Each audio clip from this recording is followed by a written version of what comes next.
the numbers for the renting versus buying calculus have changed quite a bit recently. This video isn't designed to sway you one way or another. It's designed to bring some clarity to the issue, because if you do a Google search for this, renting versus buying, just on the surface level, you're not going to get the full picture, and some of the numbers that you find might be misleading. So this video is really designed to fill in some of the gaps, and by the end of the video, at least you should have a much better sense as to how you should approach the very tricky calculus of determining, is renting or buying better for you? All that starts now.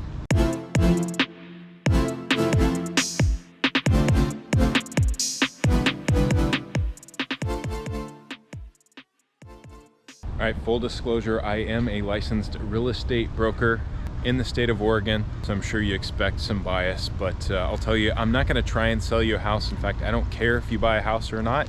If you do want to buy a house, great, I'll help you every step of the way. If renting is best for you, that's great too. You keep doing you. This video is just designed, like I said, to bring a little bit more clarity to the issue, because it's something that people have been debating for a long time, and like I mentioned, it is a very tricky thing to determine. Quite frankly, the answer is going to be different for everybody, and so in this video, I want to show you how you can determine if renting or purchasing is going to be better for you. So one of the first things that people typically do is they just go to Google, do a Google search for like average rent or rent cost in Portland, Oregon, to get a feel for what that looks like. And one of the first things that you're going to find is from Rent Cafe. See, they have the average rent in Portland, Oregon at $1,763 a month. It's actually for, if you read the fine print, this is for an apartment, 768 square foot apartment. I'm going to be comparing single family homes. We do help people buy condos and maybe similar properties, but if you're thinking about buying, you may very well be considering a single family home. So I want to compare apples to apples as much as I possibly can in this video. Another one that you're probably going to find very quickly in a search is going to be Zillow. Zillow is oftentimes going to come up in searches for both rentals and purchase. You can find rentals on Zillow as well. Zillow claims the median in Portland is $1,795. I'm sure the average is very close as well. Now, when I saw those numbers, frankly, those numbers struck me as a little bit low. I don't pay too close attention to rentals, but with the work that I do and the places I spend time online, the things that I read, I do see people, of course, looking for rentals and talking about rentals, and I really haven't seen any numbers that low. So it got me curious, what does it actually look like as far as what Zillow has listed on their website? And just below that graph, here are some of the trends that I saw. Now, I don't have any reason to believe that these numbers are inaccurate. In fact, Zillow's data usually tends to be very accurate. And again, I'm not trying to sell you a home or convince you to buy a home. However, Zillow may be. Zillow has bought and sold homes in the past. I think currently they're not buying any homes, but they still own homes that they're trying to sell. So if anything, I would think the data would be skewed in their favor if it were going to be wrong. But you tell me what you're seeing online. If you've been searching for a rental, put in the comments what kind of prices you've been seeing. So anyways, looking at rentals on Zillow, what are some of the numbers here? So I just pulled up Portland, and I'm going to compare an average single family home. So the size filter I have is 1,750 square feet to 2,200 square feet with 3+ bedrooms. Then I'm going to compare that to an average home that you could purchase in Portland for around $500,000. So looking at the rentals on Zillow's website, again, starting with Portland, just scrolling through, just eyeballing this, seeing a lot in the mid to high 2s, some in the 3s, almost nothing, if nothing, really in the teens. I also wanted to take a look at Beaverton as well. Beaverton is one of the most popular suburbs over on the west side of Portland, and saw a lot of similar numbers in Beaverton as well. So these numbers really aren't a big surprise.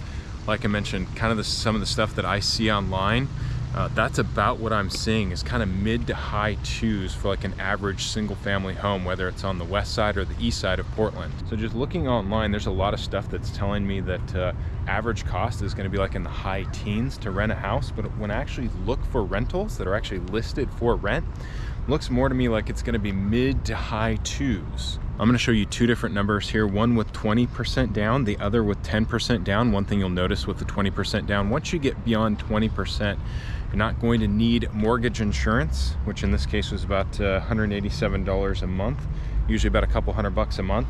But with 20% down, monthly payment is $3,255. 10% down was $3,792, and that's again including mortgage insurance. Now, one thing that got me curious about this is I saw a graph a couple weeks ago.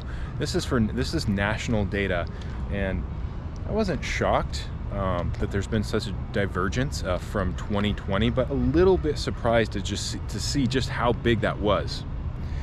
You can see there on the graph it says monthly apartment rent as it stands right now for the United States, $1,859.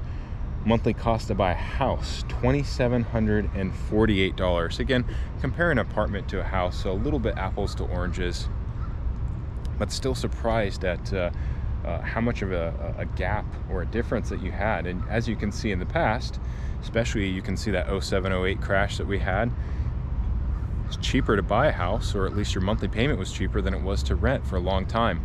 So why the big difference these days? Part of it is going to be interest rates. So rates are in the mid 7s.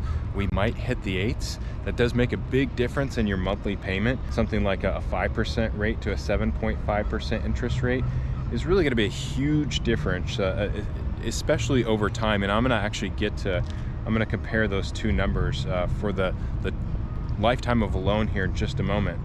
And then we'll really dig into the numbers from there. And that's really going to be the key to determining if renting or buying is best for you, is to be able to come up with as many different factors as you can to get as accurate of a picture as you can. You know, because of course most people are just going to look on the surface. They're going to look at if you're purchasing, your down payment, your monthly payment, if you're renting, deposit and monthly payment. But we'll dig a little bit more into what are some of the other things that you're going to need to factor in throughout this video. So to start with here, NerdWallet actually has a pretty good calculator, and I will include that link for you as well if you want to play around with it yourself.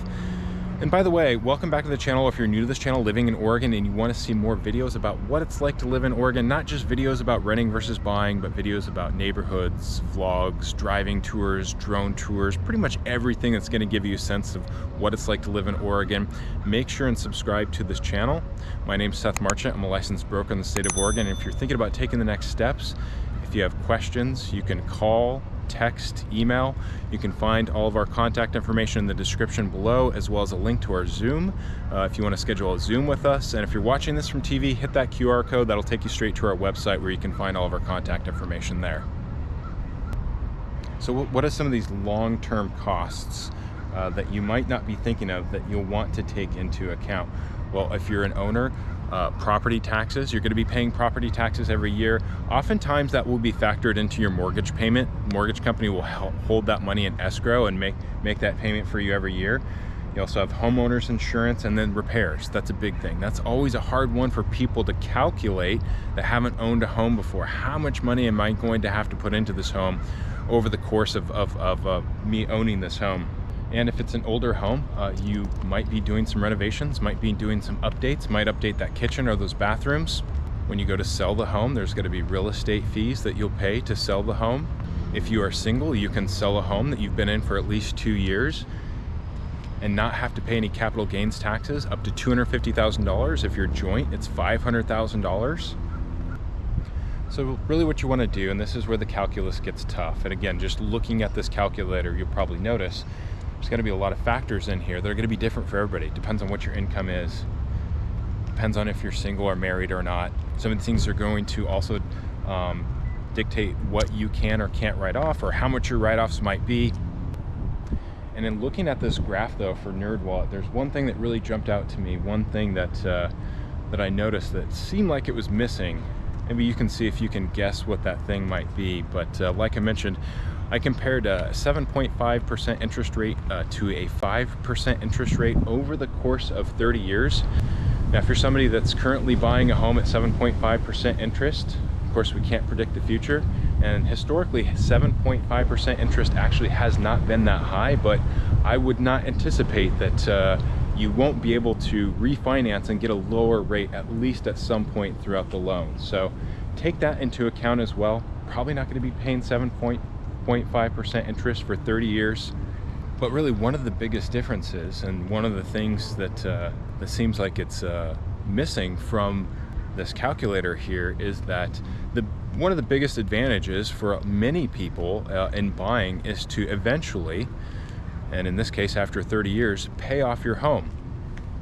So I actually went ahead and changed the calculator to 15 years, and as you can see here on the graph, it still shows that you're paying beyond 15 years. So what it should show is if you have a 15-year or a 30-year loan, whatever that may be, once you pay off the loan, you obviously do not have a mortgage payment.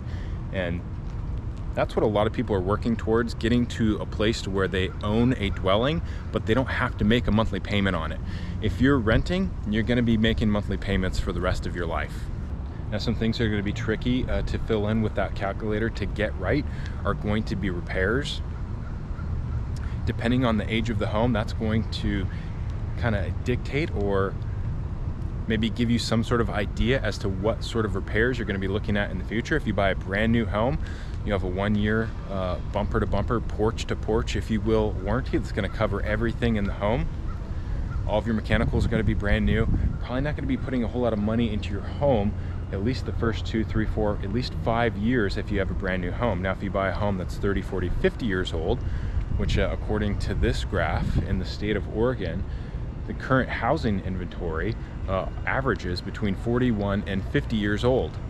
So if you're buying a house that's closer to that age, you are going to expect to have to put money into repairs, especially the longer that you're in the house. You know, if you're in the house for 5 or 10 years, you're probably going to encounter some sort of major repair. So what do those costs typically look like, and what is some of those things going to be? Your exterior, roof, siding. Roof could be anywhere from $7 to $15 a square foot. Prices have varied a lot since the pandemic.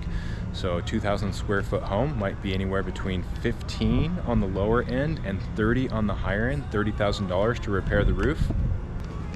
Siding could be anywhere from $2 if you go super cheap, like maybe something like vinyl, to like $5, $6 per square foot. If you go something more like wood or composite, things like brick can be a lot more expensive.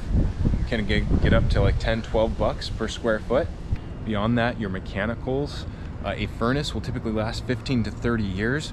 It just depends on how much you use the furnace, how much wear and tear there's been. Furnace could be about $5,000. AC these days for average size house, around $7,000.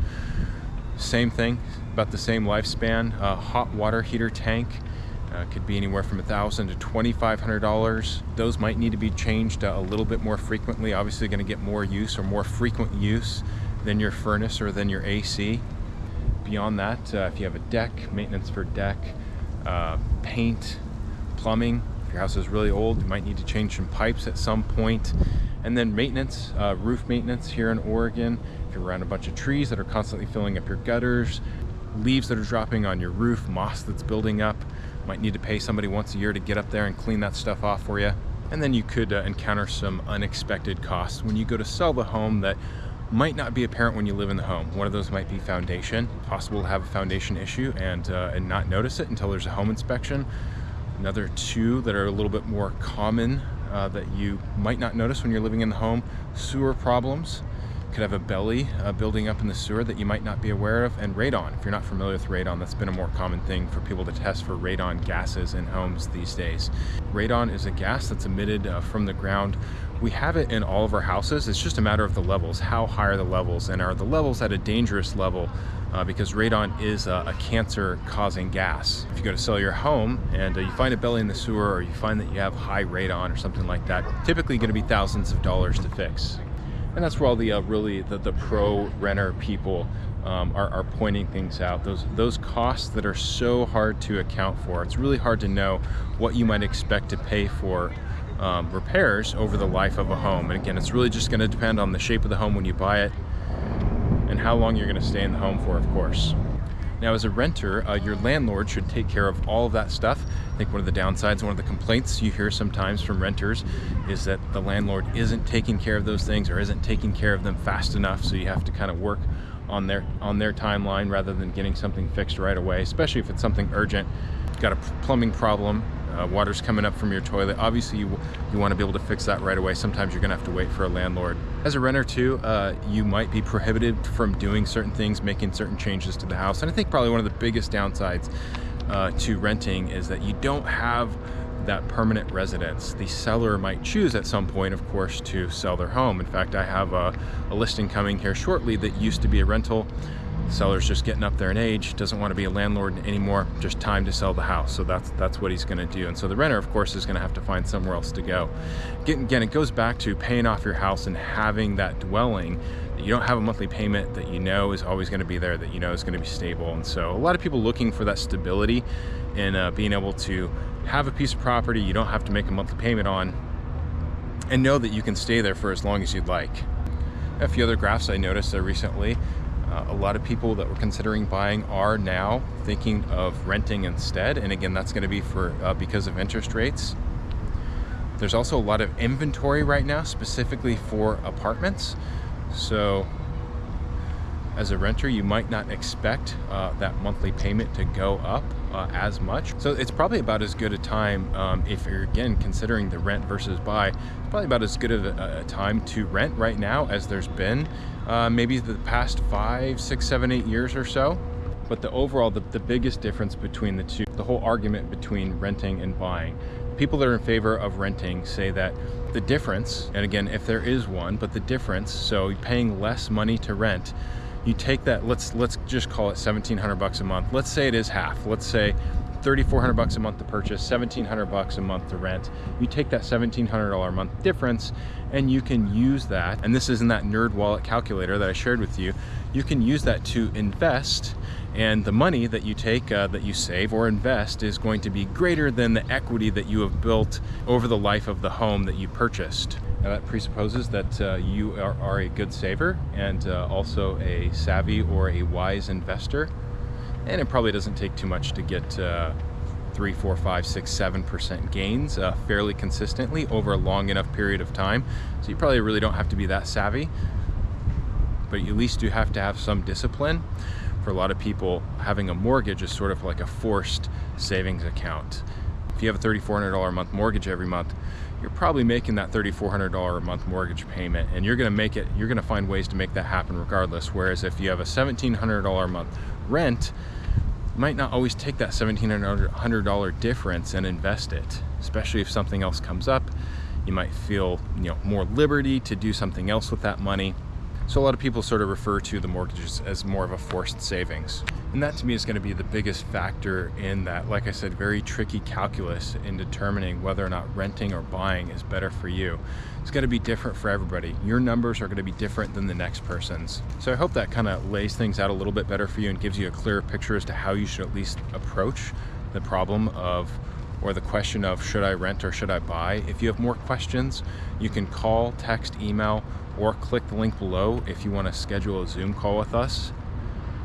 All the contact information is in the description below. And like I mentioned, if you want to visit our website, if you're watching this from TV, you can hit our QR code right there. Website link is in the description as well. And if you want to see more videos about what it's like to live in Oregon, vlog tours, pros and cons, and videos about the real estate market, make sure and subscribe to this channel. Again, my name's Seth Marchant, licensed broker in the state of Oregon. Until next time, take care, everyone.